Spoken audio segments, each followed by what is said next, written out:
طبعا زي ما قلت لكم في الفيديو اللي فات، انا ببقى حابب ان انتوا تشاركوني النتيجة الفعلية لعلاج الشعر بالبروتين. وطبعا الفيديو اللي قبل دوت احنا جبنا الشعرايه نفسها كانت عامله ازاي، ودلوقتي احنا عملنا الشعرايه بالهير ريبير سيستم وعملناها بالبروتين العاديه. وانا دلوقتي اهو بغسلها قدامكم اهي زي ما انتم شايفين اهي الشعرايه اهي قدامكم بتتغسل.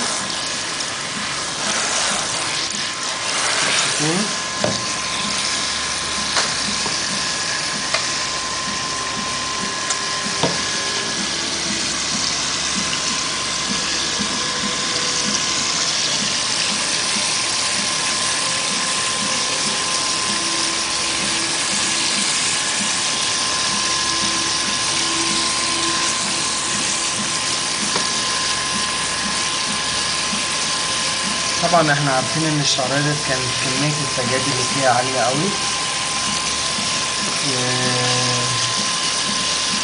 وكميه النشفان برضو كانت فيها عاليه قوي زي ما انتم شايفين. دي الشعرايه عامله ازاي كده.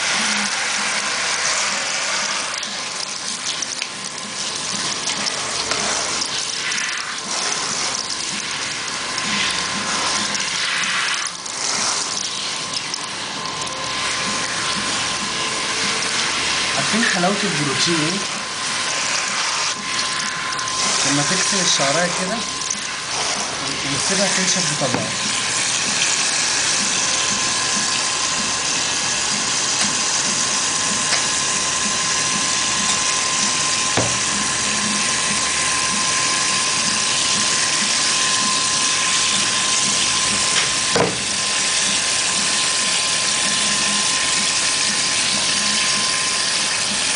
قدامكم اهي زي الفل. وانا برضو زي الفيديو اللي فات برضو هقوم العميلة قدامكم تشوفوها.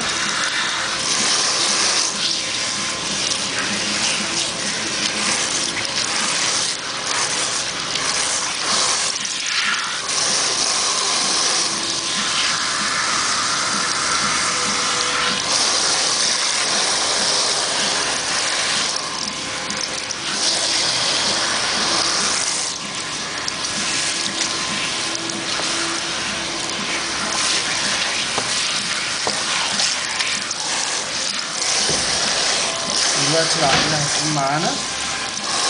انا خلصت دلوقتي، خلصت. هتقوم معانا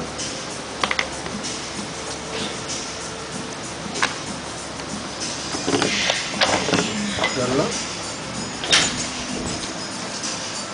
نعمل كده. الشعرايه اهي.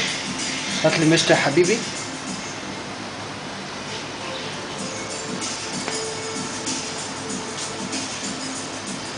شوف اهي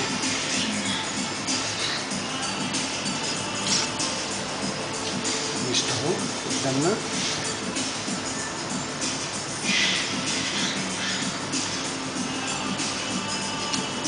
بس الشعرايه عامله ازاي، كان فيها كميه تغيير عاليه.